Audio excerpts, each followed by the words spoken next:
Jelang pencairan bantuan PKH tahap keempat maupun BPNT periode Oktober, November, dan Desember.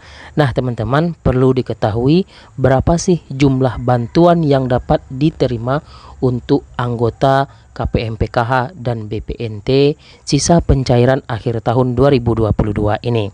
Silakan disimak informasinya sampai habis, jangan di-skip tentunya.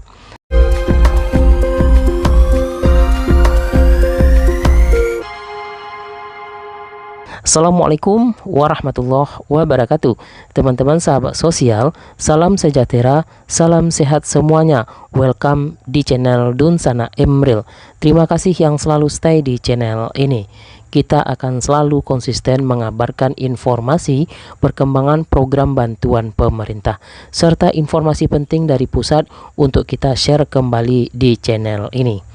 Nah, teman-teman sahabat sosial, perlu kami ketahui terlebih dahulu rekapan beberapa informasi untuk anggota KPM, baik penerima bantuan sosial PKH ataupun BPNT dari Kementerian Sosial, karena beberapa informasi perlu diketahui. Total penerima bantuan PKH 28,8 juta KPM. Belum lagi program bantuan yang lainnya. Nah, teman-teman, sebelum saya lanjut, jangan lupa di-support terlebih dahulu. Apalagi yang baru join, tekan tombol subscribe-nya dan nyalakan lonceng notifikasinya. Terima kasih untuk sahabat sosial semuanya. Teman-teman sahabat sosial, kita sudah memasuki bulan November 2022. Bahkan pekan pertama, minggu pertama November ini belum juga ada titik pencairan untuk bantuan PKH tahap keempat. Kapan bantuan PKH akan segera tersalurkan? Yang perlu diketahui teman-teman sahabat sosial, akhir bulan Oktober yang lalu baru saja diselesaikan proses verifikasi dan validasi data untuk seluruh KPM. Artinya Kemensos masih membutuhkan waktu untuk proses penerbitan SP2D pencairan PKH tahap keempat, termasuk juga BPNT untuk sisa anggaran Oktober, November, dan Desember. Teman-teman sahabat sosial tentunya ingin mengetahui kapan bantuan PKH tahap keempat akan dicairkan. Kemudian yang kedua, ini sangat penting sekali, berapa sih besaran bantuan yang diterima untuk setiap anggota KPM? Apakah itu KPM PKH ataupun BPNT, karena setiap proses pencairan di setiap tahapnya, mulai tahap pertama sampai dengan tahap keempat terakhir ini, setiap KPM tentunya dana bantuan yang diterima berbeda-beda. Jangan hanya menerima bantuan saja, tapi lihat detailnya berapa bantuan yang diterima, kemudian cocokkan dengan anggota keluarganya, besaran dananya apakah sudah sesuai dengan komponen-komponen yang telah dipersyaratkan. Jika tidak sesuai, maka perlu diperbaiki dan diperbaharui data KPM melalui operator daerah ataupun melalui pendamping sosial di wilayah masing-masing. Nah, teman-teman, ini penting untuk diketahui karena besaran bantuan yang diterima harus sesuai dengan keanggotaan yang ada. Teman-teman sahabat sosial, yang pertama yang perlu diketahui, bulan November 2022 tentunya dipastikan bantuan PKH tahap keempat akan segera dicairkan, karena ini sudah diundur waktu 1 bulan periode pencairan PKH tahap keempat, yaitu Oktober, November, dan Desember. Nah, kemungkinan besar bantuannya akan segera tersalurkan di bulan November ini, dimulai dari termin pertama, apakah itu di wilayah 1, wilayah 2, ataupun wilayah 3. Berbarengan dengan itu, pencairan bantuan BPNT periode Oktober yang belum tersalurkan, baik itu melalui PT Pos ataupun melalui Bank Himbara. Nah, teman-teman sahabat sosial, tentunya KPM teman-teman sahabat sosial, tentunya KPM juga Teman-teman sahabat sosial, KPM dibagi menjadi 3 golongan usia. Yang pertama yaitu usia di bawah 40 tahun, Kemudian yang kedua itu golongan usia rentang 40 sampai dengan 60 tahun. Kemudian yang ketiga golongan usia 60 tahun ke atas. Nah, ini yang dilihat oleh Kementerian Sosial terkait data layak atau tidak layaknya KPM tersebut mendapatkan bantuan PKH di setiap tahapnya. Yang pertama yang perlu kami sampaikan terlebih dahulu, besaran bantuan PKH yang dapat diterima untuk setiap anggota KPM. Bantuan PKH merupakan bantuan bersyarat yang harus memenuhi syarat-syarat yang telah ditetapkan. Dalam setiap syaratnya ada yang namanya komponen-komponen yang telah ditetapkan. Yang pertama yaitu komponen kategori ibu hamil, kemudian komponen kategori balita atau anak usia dini. Yang ketiga komponen pendidikan, ini kategori peserta didik SD, SMP, dan SMA. Kemudian komponen lanjut usia, dan yang terakhir itu komponen disabilitas berat. Nah, komponen-komponen ini dilihat keanggotaan bagi KPM apakah memenuhi syarat untuk mendapatkan bantuan PKH. Nanti besarannya sesuai dengan komponen-komponen yang ada. Maksimal 4 jiwa yang bisa didapat dalam setiap anggota KPM. Nah, besaran-besaran yang dapat diterima bagi setiap KPM tentunya berbeda sesuai dengan keanggotaan yang telah ditetapkan.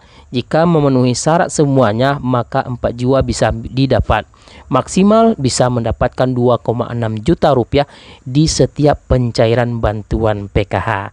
Teman-teman, kita mulai saja besaran bantuan yang dapat diterima untuk anggota KPM PKH. Yang pertama, untuk kategori ibu hamil, ini indeks bantuan atau insentif bantuan yang dapat diterima per tahun 3 juta rupiah. Untuk satu kali pencairan 750 ribu rupiah. Nah, ini untuk satu kali pencairan ya. Nanti tinggal teman-teman KPM akumulasikan total bantuan yang dapat diterima, sesuaikan dengan anggota keluarga yang ada. Kemudian komponen anak balita atau anak usia dini 6 tahun ke bawah 3 juta per tahun untuk satu kali pencairan 750 ribu rupiah.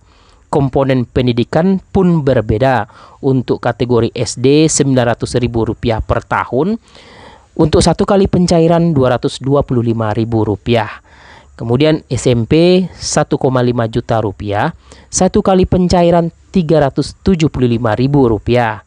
Untuk SMA yang lebih besar 2 juta rupiah per tahun, untuk satu kali pencairan 500 ribu rupiah.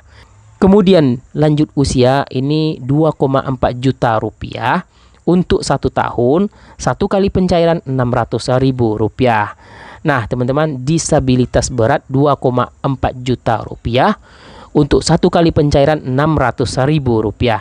Nanti teman-teman disesuaikan dengan anggota yang ada dalam kartu keluarga dan diakumulasikan.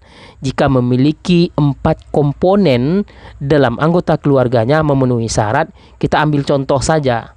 Ibu hamil, kemudian anak usia dini diakumulasikan sudah mendapatkan 1,5 juta rupiah.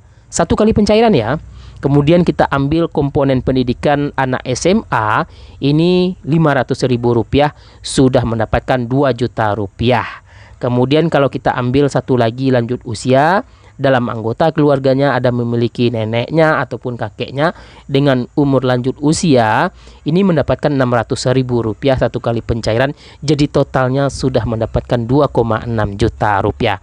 Nah, teman-teman, apakah KPM sudah mencocokkan datanya dalam anggota keluarganya? Nanti dicek bantuan yang diterima untuk PKH tahap keempat ini.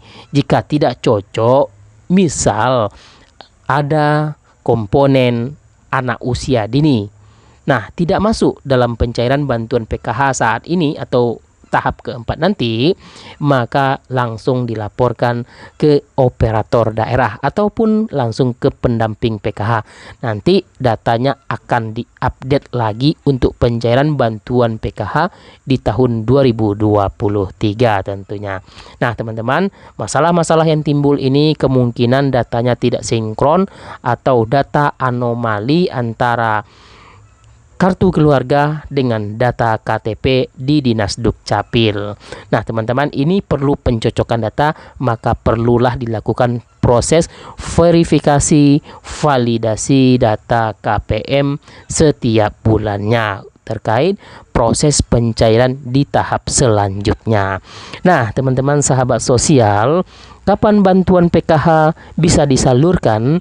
Yaitu seiring dengan selesainya proses verifikasi di bulan Oktober yang lalu, maka tinggal menunggu waktu proses penerbitan SP2D SK dari Kementerian Sosial terkait nama-nama yang akan terbit di pencairan mulai dari termin pertama nanti.